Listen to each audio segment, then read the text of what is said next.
The Tesla's leather seat felt wrong.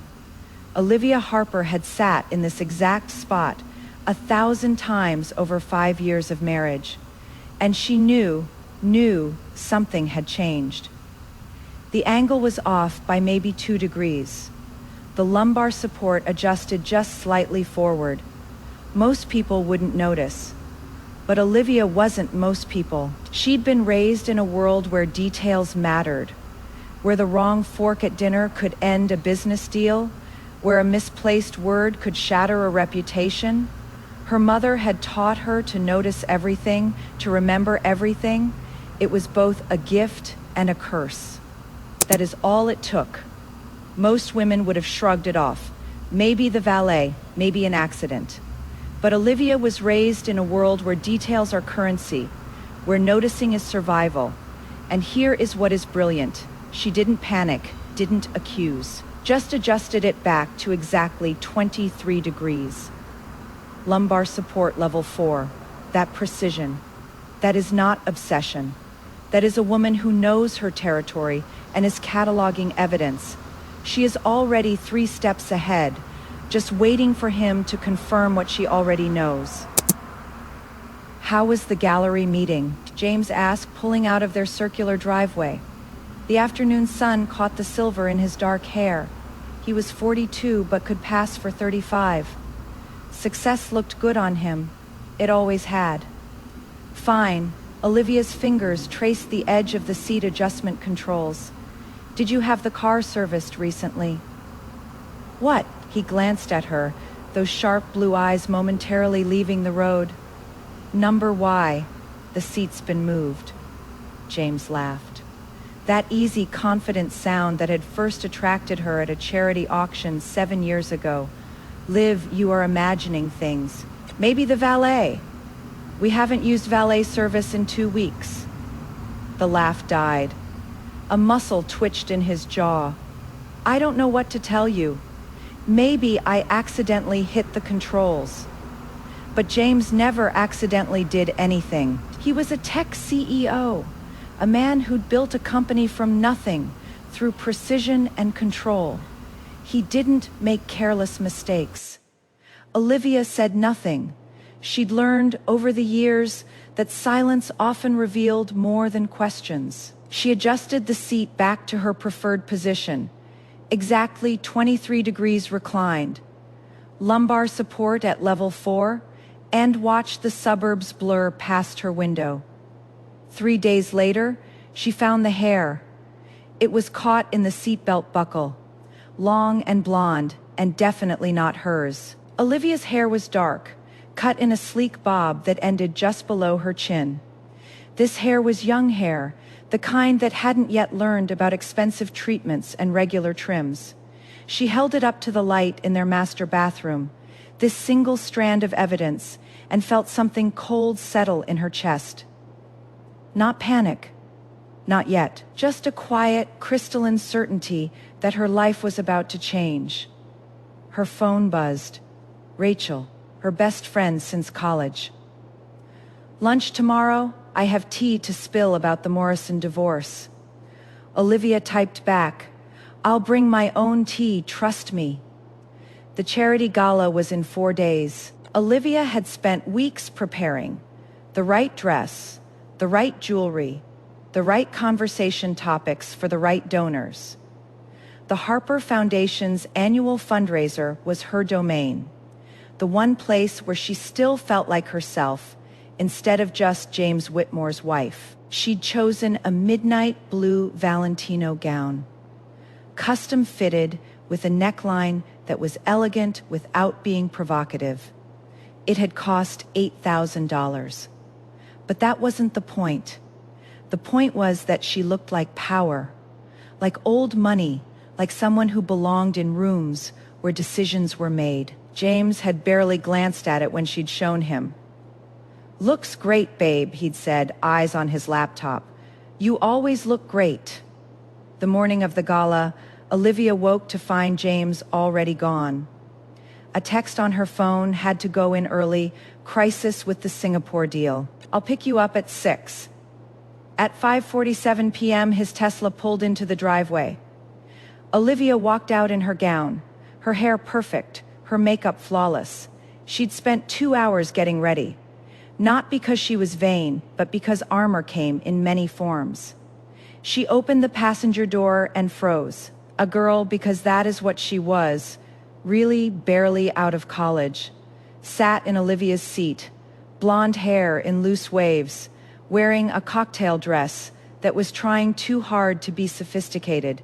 She looked up with wide eyes and a smile that was equal parts nervous and triumphant. "Mrs. Whitmore, hi. I am Madison Pierce, Mr. Whitmore's new executive assistant." She didn't move, didn't even reach for the door handle. "I am so excited about tonight. I've never been to a real charity gala before." Olivia's hand tightened on the door frame. She looked past Madison to James, who had the grace to look uncomfortable. "Madison needed a ride," he said quickly. "Her car's in the shop, and since we were going to the same place, get out."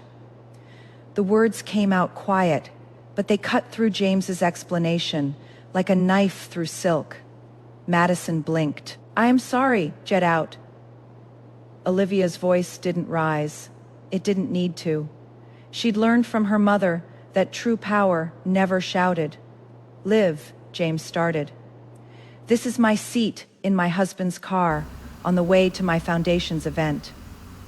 Olivia's eyes never left Madison's face. "You have 3 seconds to move, or I will physically remove you myself. And trust me, darling, you don't want that scene." For a moment, nobody moved.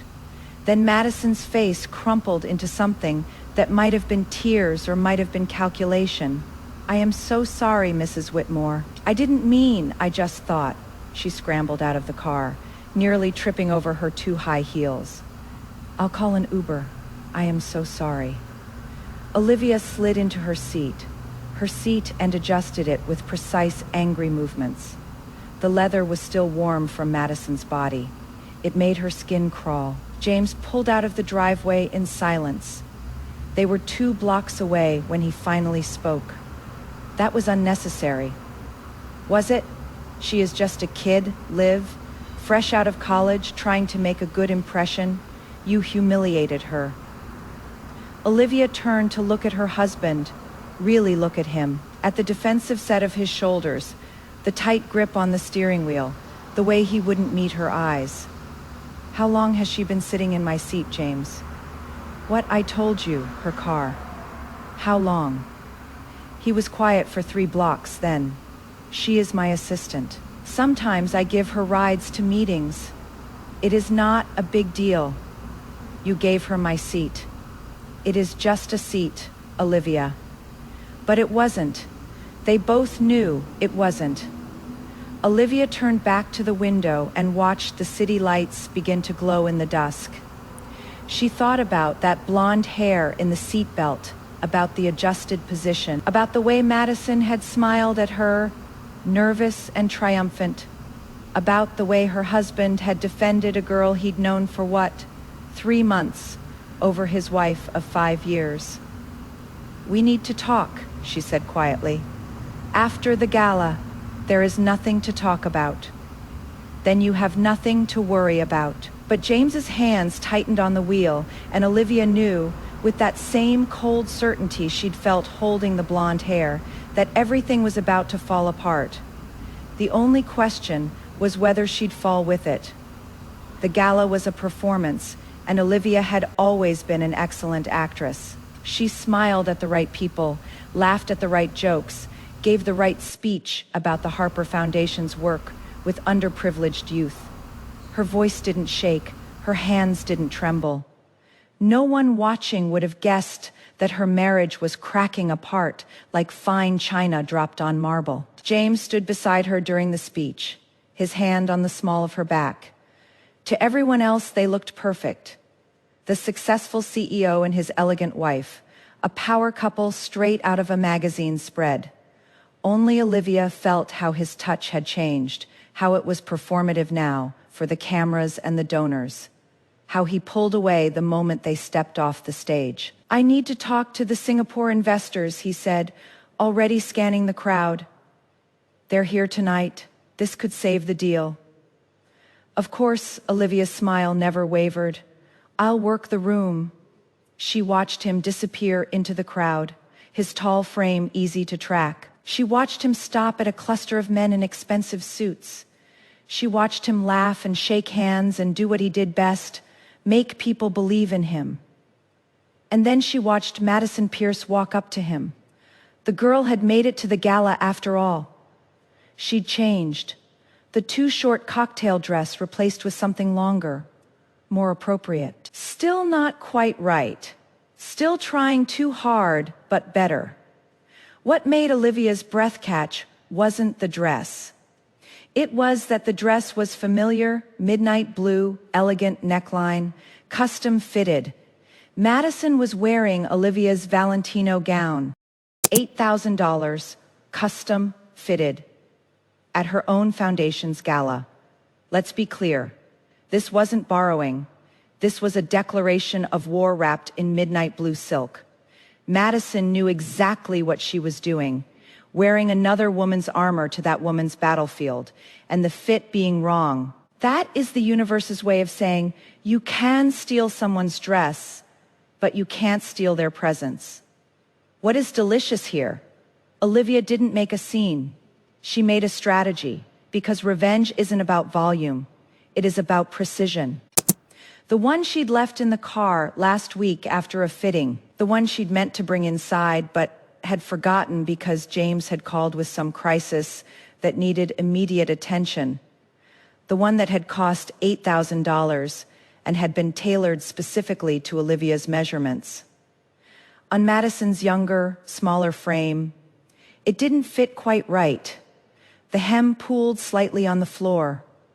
The shoulders were a touch too wide, but it was unmistakably, undeniably Olivia's dress. Oh my God, Rachel appeared at Olivia's elbow, champagne in hand. Is that? Yes? Is she wearing your? Yes?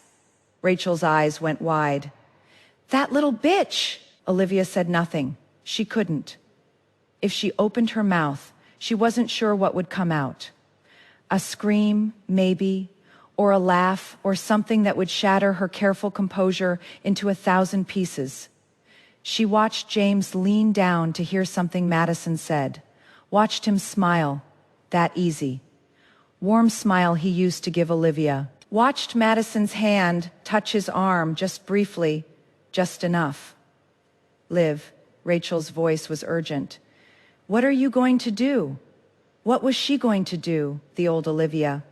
The one who'd been raised to never make a scene, to handle things privately, to maintain dignity at all costs. Would have waited, would have pulled James aside later, had a quiet conversation, tried to understand. But the old Olivia hadn't watched another woman wear her dress to her own foundation's gala. I am going to destroy her, Olivia said quietly. Rachel's smile was sharp. Now we're talking. What do you need? Your phone and your publicist's number. 20 minutes later, Olivia stood in the ladies' room, watching Rachel work her magic. Rachel owned a PR firm, and she knew every gossip blogger, every society reporter, every person who made their living off other people's scandals. Done, Rachel said, lowering her phone. By tomorrow morning, every fashion blog in the city will be running a story about how the same dress appeared at 2 different events, your fitting last week, and tonight's gala on 2 different women. Make sure they emphasize the disrespect to the foundation, Olivia said. How wearing someone else's custom gown to their charity event shows a fundamental lack of class. Oh, honey, Rachel's grin was wicked. I am way ahead of you. I also may have mentioned that the dress was borrowed without permission, and that the borrower is a certain CEO's very young, very new assistant. Olivia looked at herself in the mirror. Her makeup was still perfect. Her hair was still sleek. But her eyes looked different. Harder, colder, good. Let's go back out there, she said. I have donors to charm. The rest of the gala passed in a blur of handshakes and small talk. Olivia didn't look at James, didn't look at Madison. She focused on the work, on the foundation, on the reason they were all there. But she felt their eyes on her, felt the weight of their awareness. At 11 p.m., James found her by the silent auction tables. "We should go," he said. His voice was tight. "I am exhausted. You go ahead." Olivia didn't look up from the bid sheet she was reviewing. "I need to stay and help with cleanup. It is my event. Liv, I'll get a car." She felt him hesitate, felt him want to argue, but there were still people around, still cameras, still the need to maintain appearances. "Fine," he said finally. "I'll see you at home."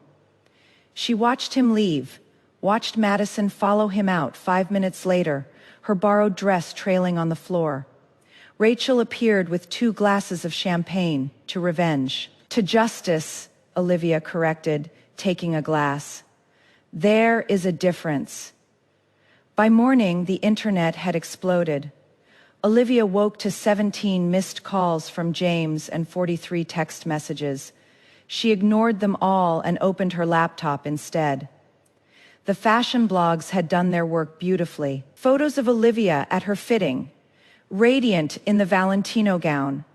Photos of Madison at the gala, swimming in the same dress, side-by-side comparisons, highlighting every ill-fitting detail. The comments were brutal.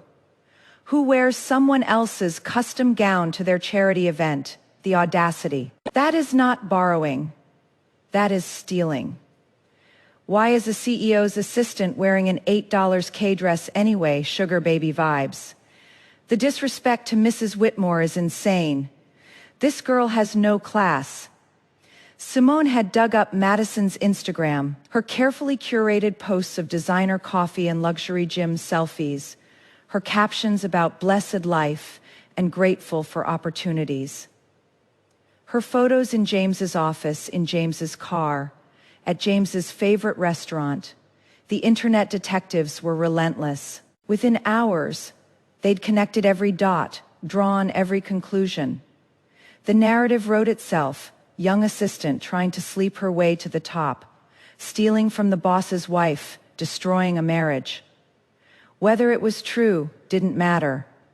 The story was too good, too juicy, too perfect. Olivia's phone rang, James again. "This time," she answered. "What the hell did you do?" His voice was raw with anger. "Madison is getting death threats, Olivia, death threats. Her Instagram is flooded with hate. She is crying in my office right now." "I didn't do anything," Olivia said calmly. "I simply existed while someone else wore my dress to my event." The internet drew its own conclusions. "You leaked this to the press. Don't lie to me." "I didn't leak anything. I have no control over what fashion bloggers choose to write about." "This is cruel, Liv. She is just a kid who made a mistake." There it was again, just a kid. As if youth excused everything, as if being 26 meant you couldn't be held accountable for your choices. "She wore my dress, James, my custom gown, to my foundation's gala. How did she even get it?" Silence. "James, how did she get my dress?" "It was in the car," he said finally. "She saw it and asked if she could borrow it. I didn't think. You gave her permission to wear my dress." "I didn't think it was a big deal." Olivia laughed. It came out harsh and bitter. "You gave your assistant permission to wear your wife's $8,000 custom gown to your wife's charity event, and you didn't think it was a big deal. You are twisting this. I want a divorce." The words hung in the air between them, sharp and final. "What? You heard me. I want a divorce, James. I am done." "Liv, don't be ridiculous. You are upset. I get it. But I am not upset. I am clear. Probably for the first time in months." Olivia stood up, walked to the window of their bedroom. The morning sun was bright and merciless.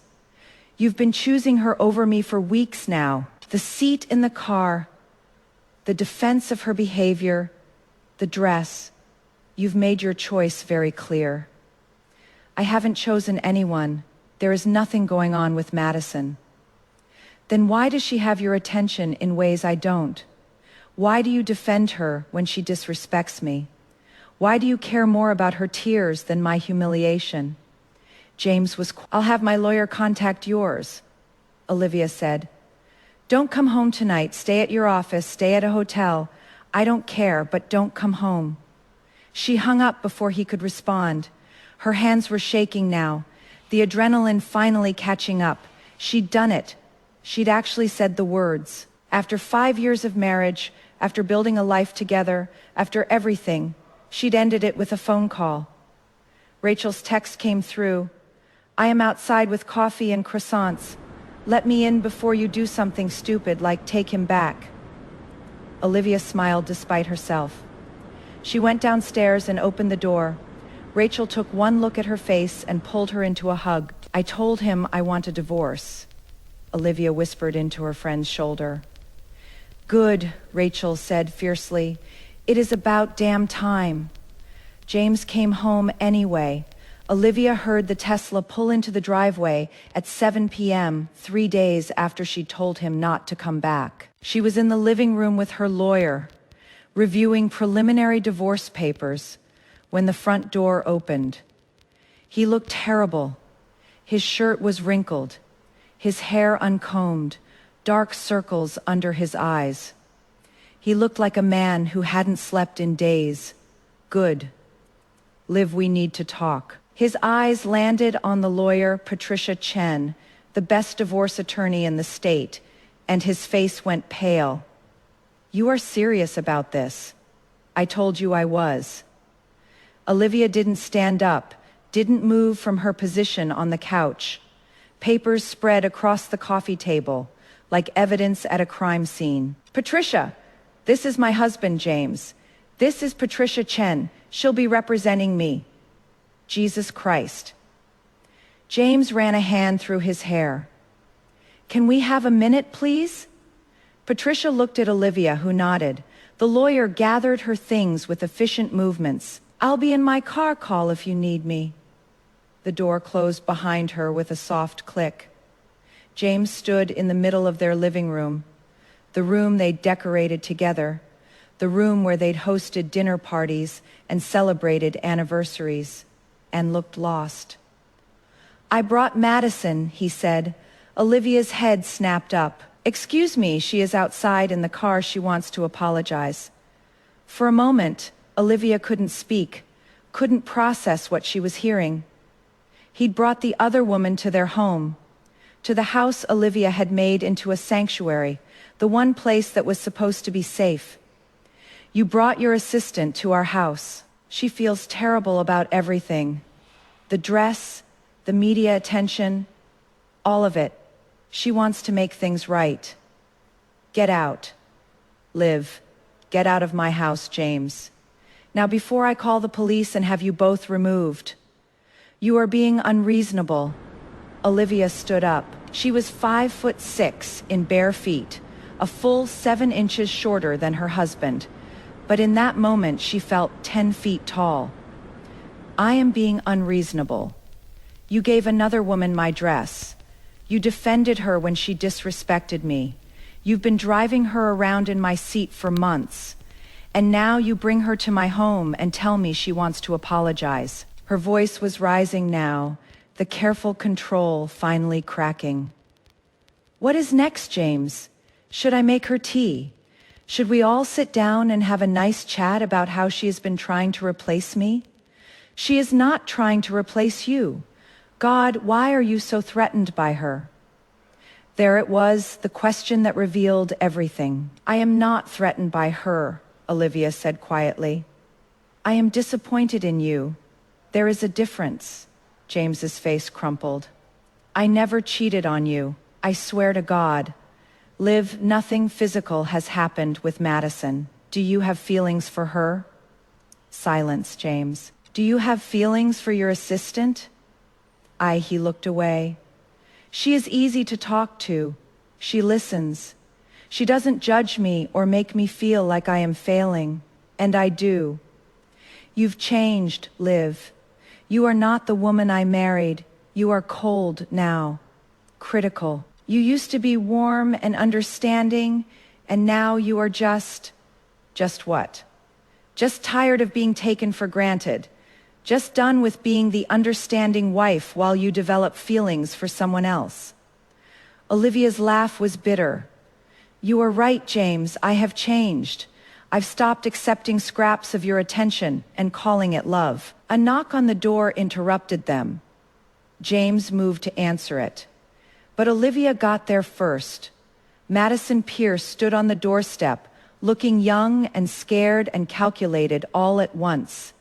Her eyes were red-rimmed, her makeup smudged. She dressed carefully, jeans and a simple sweater. Nothing provocative, nothing that could be used against her. Mrs. Whitmore, she said, her voice small. I am so sorry. I never meant for any of this to happen. The dress was a mistake. I should never have worn it. I should never have. Her voice broke. Olivia looked at this girl, this 26-year-old who'd walked into her marriage and torn it apart, and felt nothing. No anger, no sympathy, nothing. You are sorry you got caught, Olivia said. There is a difference. No, you knew that dress was mine. You knew sitting in that seat was inappropriate. You knew posting photos with my husband on your Instagram would cause problems. You knew all of it, and you did it anyway. Olivia stepped closer. So don't stand on my doorstep and cry and expect me to absolve you. You are not a child, Madison. You are a grown woman who made calculated choices. Own them. Madison's tears stopped. For just a second, her mask slipped, and Olivia saw something cold and hard underneath. He talks about you, you know, Madison said quietly. About how you don't understand him anymore. How you are more interested in your foundation than in him. How lonely he is. Madison, James's voice was sharp with warning. But Madison kept going. He said you've grown apart, that you are not the same person he married, that sometimes he wonders if he made a mistake. The words should have hurt, should have cut deep. But Olivia felt only a strange sense of clarity. Did he tell you he loves you? She asked. Madison's eyes flickered to James. We haven't. Did he tell you he is leaving me for you? Did he promise you anything? Or did he just let you believe what you wanted to believe? That is not fair. Life isn't fair, sweetheart. You are about to learn that.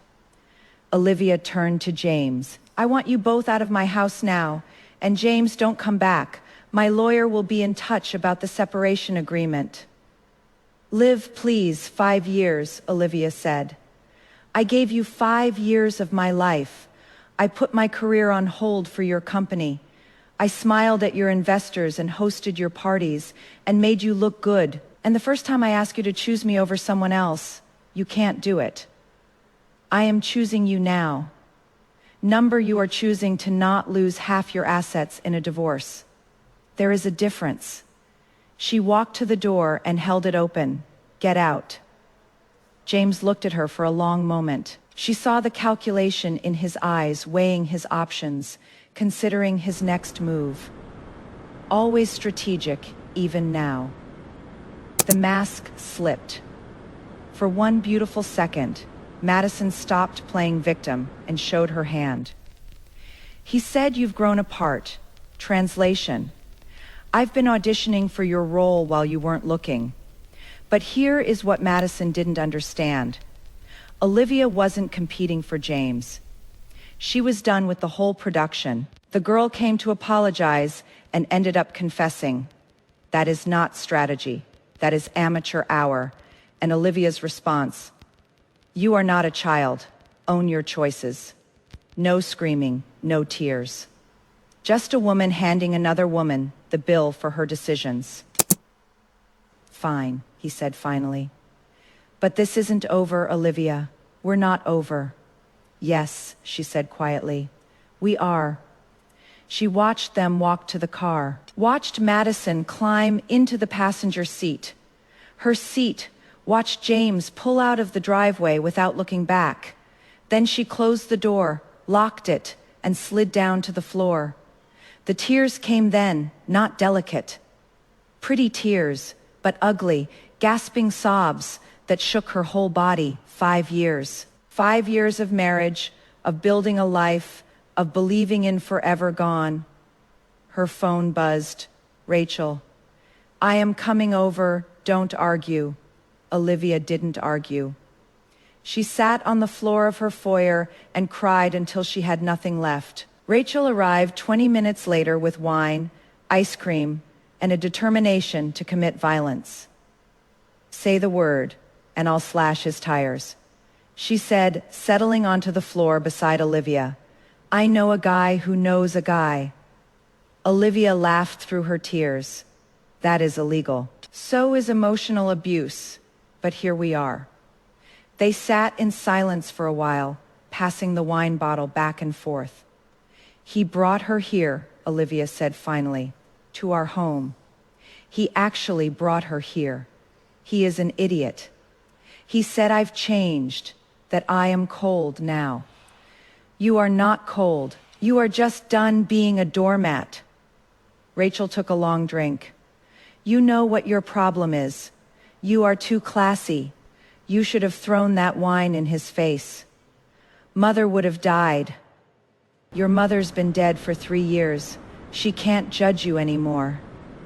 Olivia looked at her friend. Do you think I am making a mistake? Ending it over this? Are you kidding, Liv? He has been emotionally cheating on you for months, maybe longer. The dress was just the final straw. He says nothing physical happened. Does it matter? He gave her your seat, your dress, his attention, his defense, everything that should have been yours, he gave to her. Rachel's voice was fierce. You deserve better than scraps, Olivia. You deserve someone who chooses you first every time without hesitation. I loved him. I know. I really loved him. I know, honey. I know. Olivia's phone buzzed again. A text from an unknown number. This isn't over, bitch. He is mine now. She showed it to Rachel, who immediately grabbed the phone. Oh, hell no. We're getting a restraining order, and I am leaking this to my contacts. Let's see how James likes it when his assistant starts threatening his wife. Rachel. Number no more being nice. No more taking the high road. She wants to play dirty? We'll show her dirty. Olivia thought about it, about the old rules, the old ways, about her mother's voice in her head. A lady never makes a scene, but her mother had also died alone, divorced 3 times, bitter and isolated. Maybe it was time. Okay, Olivia said, let's play. Rachel's smile was sharp and dangerous. Now you are talking. First thing tomorrow, we're going shopping. You need a revenge dress. I have plenty of dresses, not like this one, trust me. Olivia looked around her living room, at the photos of her and James, at the life they'd built, at everything that was about to change. I am scared, she admitted. Good, Rachel said. That means you are doing something brave. Outside, the sun was setting. Inside, Olivia Harper was learning how to be someone new. Someone who didn't accept scraps. Someone who knew her worth. Someone who was just getting started. The scandal broke on a Tuesday morning. Olivia was in her office at the Harper Foundation, reviewing grant applications, when Rachel burst through the door with her laptop. You need to see this, Rachel said, her face a mixture of shock and vindication. It is everywhere. The headline on TechCrunch read, Whitmore Technologies CFO raises concerns about CEO's judgment. Assistant relationship under scrutiny. Olivia's heart stopped. The article was devastating.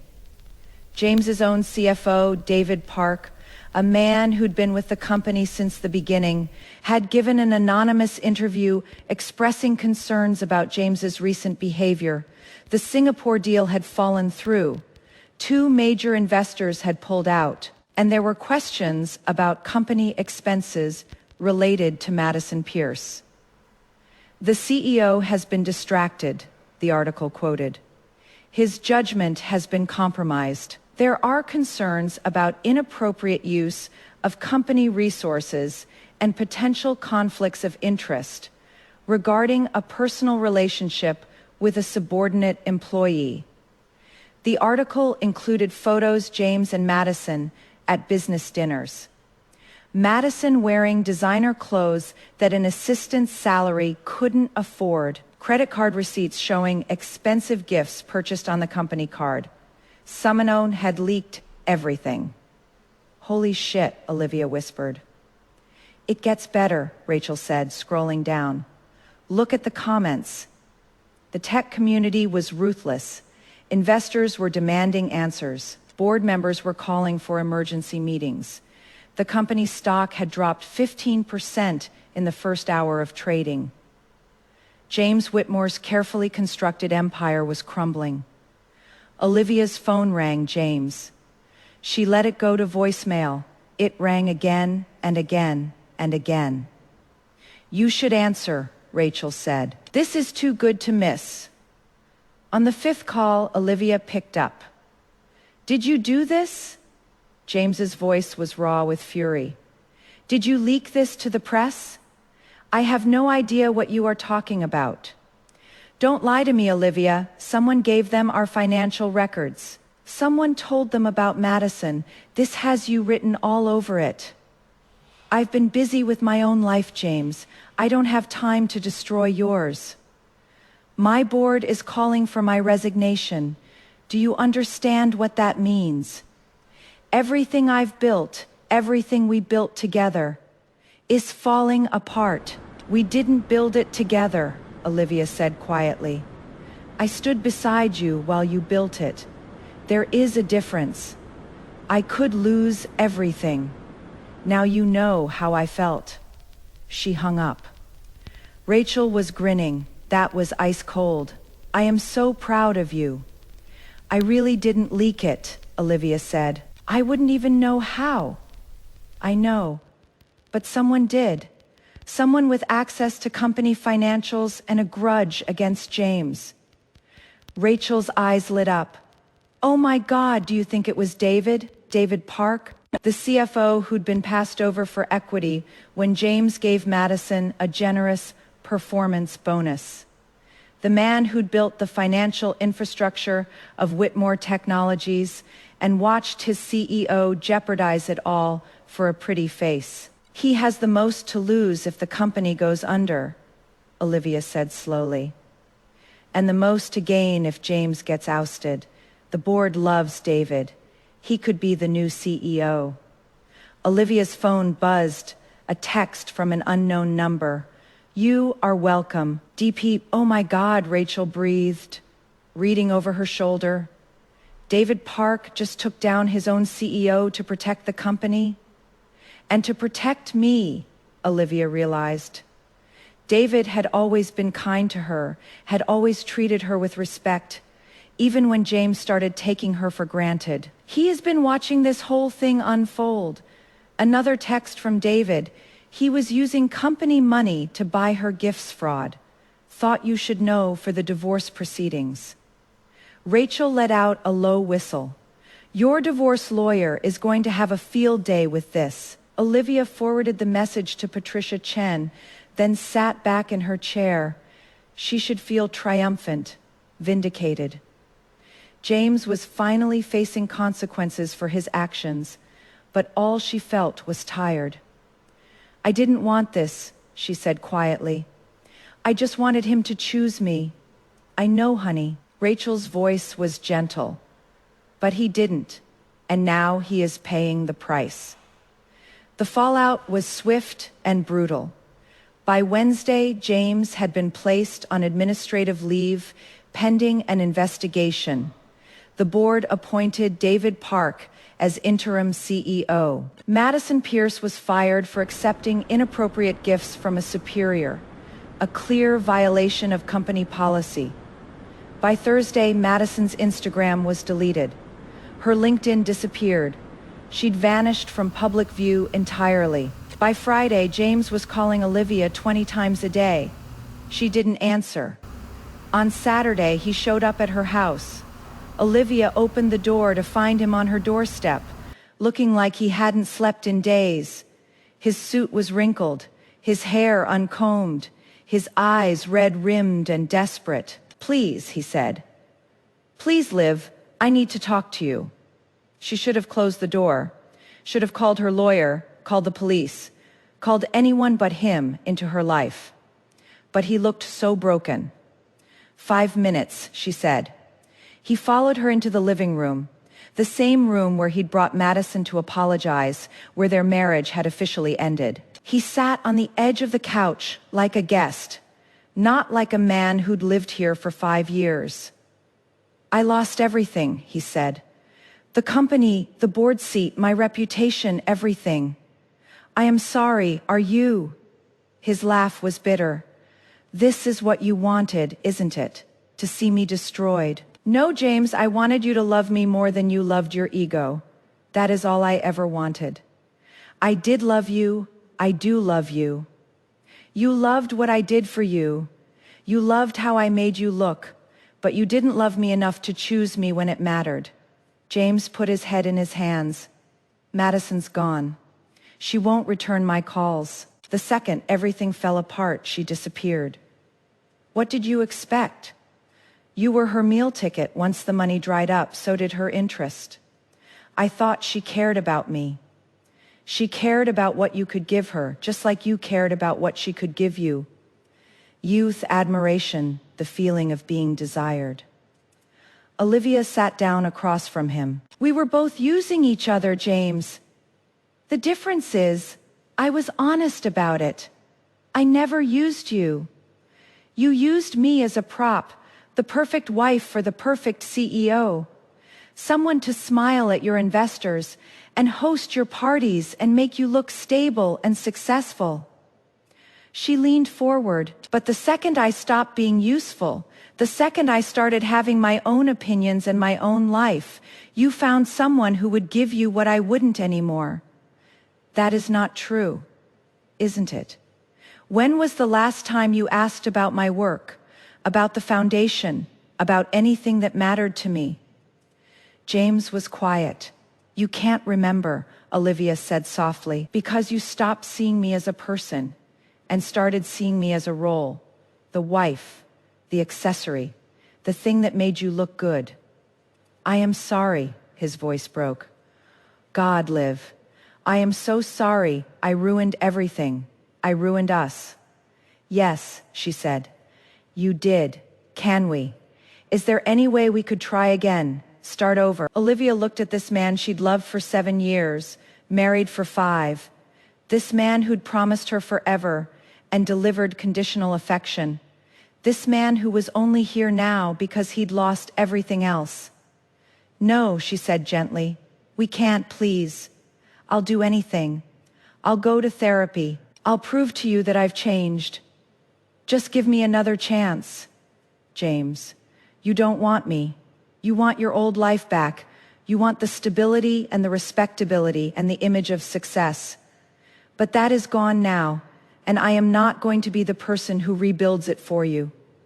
So that is it, 7 years, and you are just done. I was done the moment you gave her. Everything after that was just me realizing what you'd already decided." She stood up. "Your 5 minutes are up."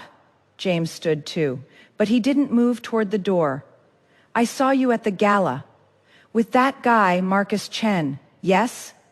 Are you seeing him? That is none of your business. It is if you are moving on while we're still married. We're separated, James, legally separated. I can see whoever I want." Olivia crossed her arms. "But for what it is worth, I am not seeing anyone.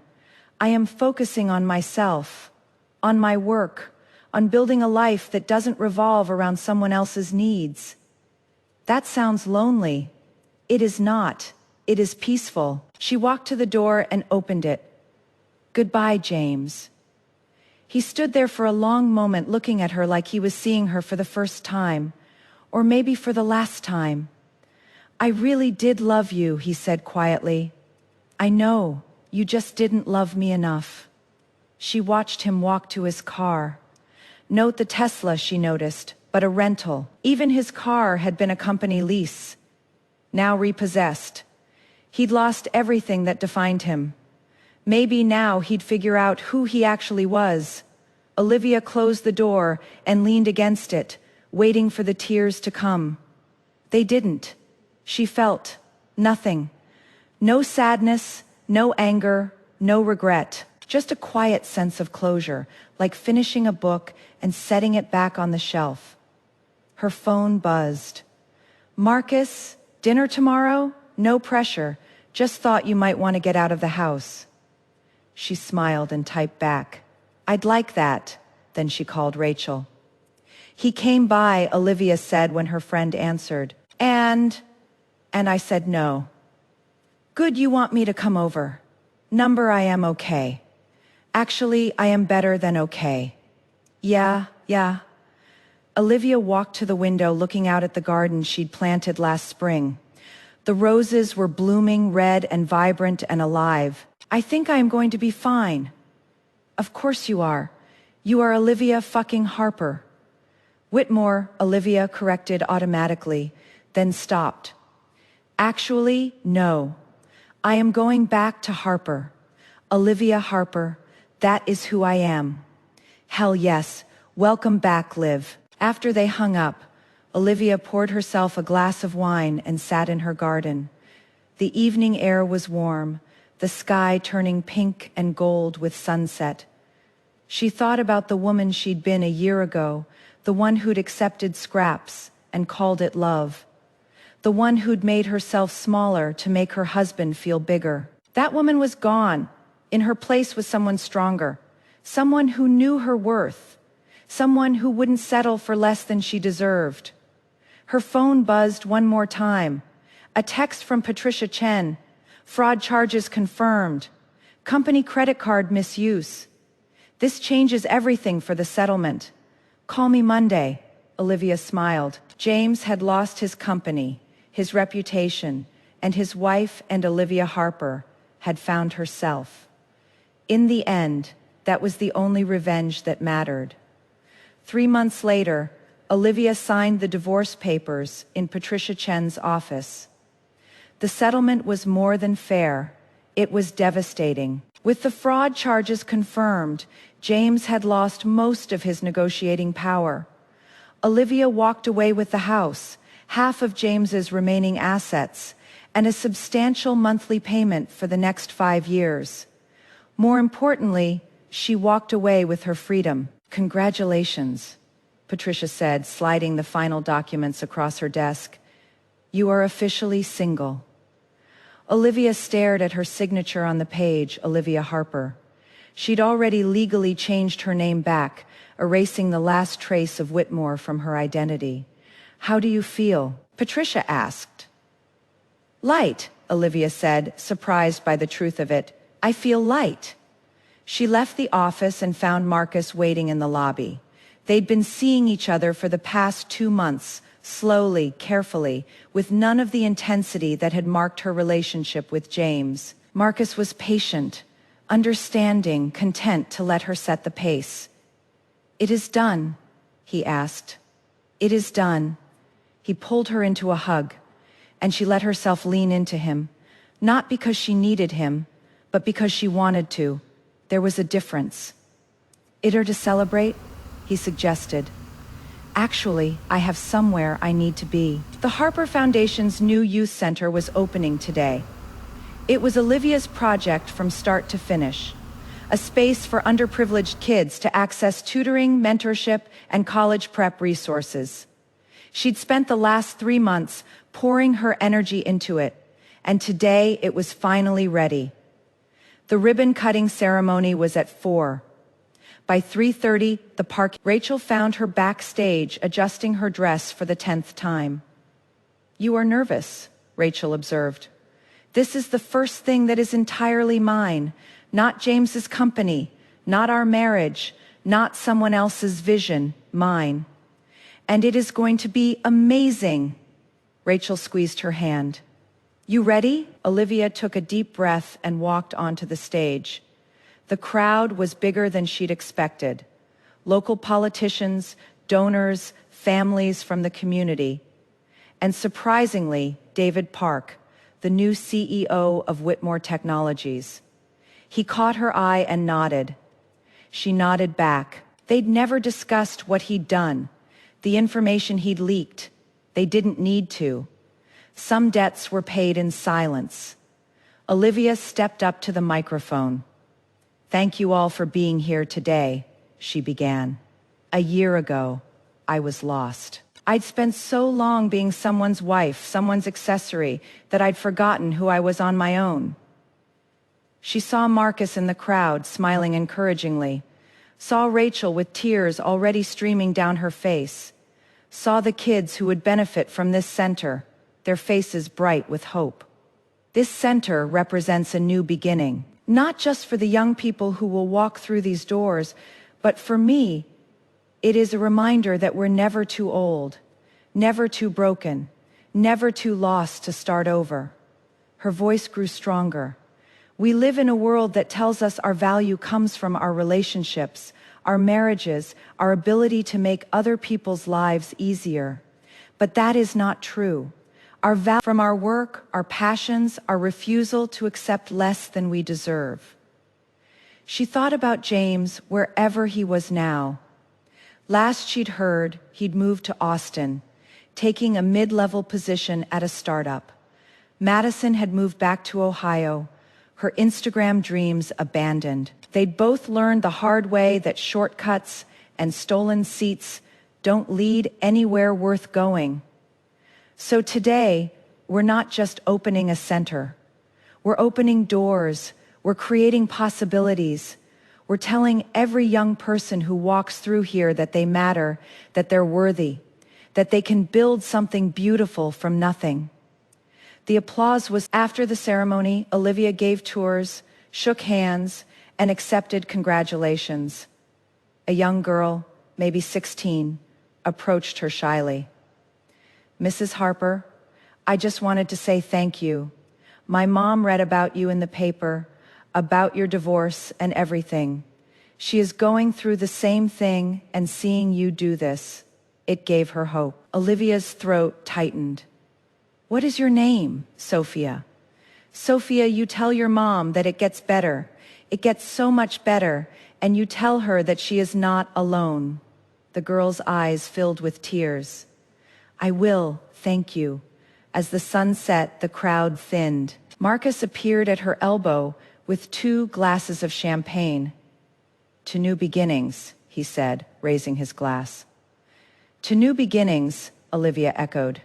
They stood together, watching the last families leave the center. Children laughed and ran across the lawn. Parents chatted about enrollment. Hope hung in the air like possibility. "Can I ask you something?" Marcus said. "Of course." "Do you ever regret it, the divorce? I mean, walking away from everything you built with him?" Olivia considered the question. A year ago, she would have said yes. 6 months ago, maybe. But now, "I don't regret leaving," she said slowly. "I regret staying as long as I did. I regret making myself smaller to fit into his life. I regret all the times I accepted scraps and called it love. But not the leaving. Not the leaving." She turned to face him. "Marcus, I need you to understand something. I like you. I really do. But I am not looking for someone to complete me or save me or make my life meaningful. I am looking for someone to share my life with. There is a difference." He smiled. "I know. That is why I am here. You are sure because I am not the woman I was a year ago. I am not going to be the supportive girlfriend who puts your career first. I am not going to make myself convenient." "Good. I don't want convenient. I want you. It was the right answer.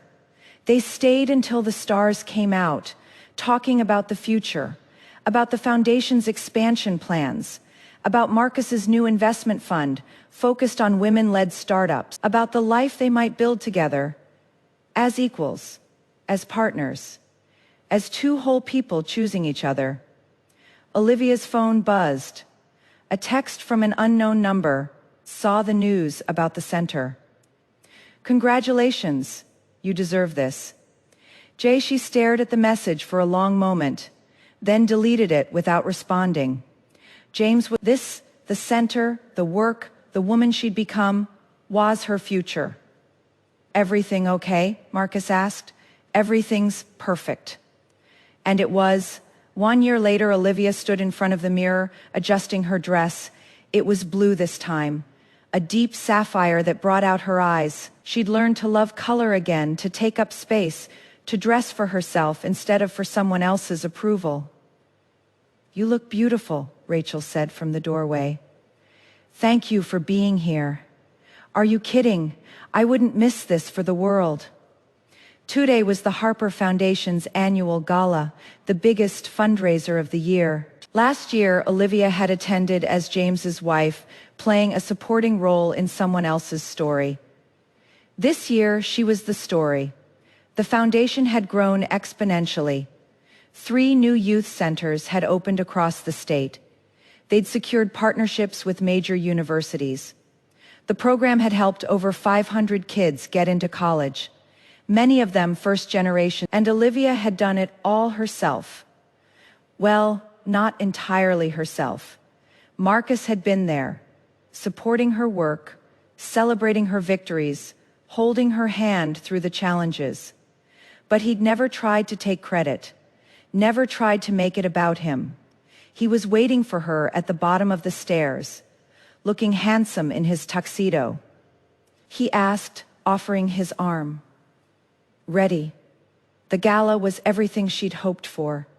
Donors were generous, the speeches were moving, and the energy in the room was electric. Olivia worked the crowd with confidence, no longer hiding behind anyone's shadow. Halfway through the evening, she saw a familiar face across the room. He looked different. Older, humbler, less polished. He was with a woman Olivia didn't recognize, someone age-appropriate and professional-looking. They seemed comfortable together, but not in the desperate, clinging way he'd been with Madison. Their eyes met across the room. James raised his glass in a small salute. Olivia nodded back. There was no anger anymore, no bitterness. Just 2 people who'd once loved each other and had learned to let go. Marcus appeared at her side. You okay? I am fine, actually. I am better than fine. Want to dance? I'd love to. They moved onto the dance floor, and Olivia let herself relax into the music. She thought about the woman she'd been 2 years ago, the one who discovered her dress on another woman, the one who'd accepted scraps and called it love. That woman seemed like a stranger now. What are you thinking about? Marcus asked. How far I've come. You've built something incredible, Liv.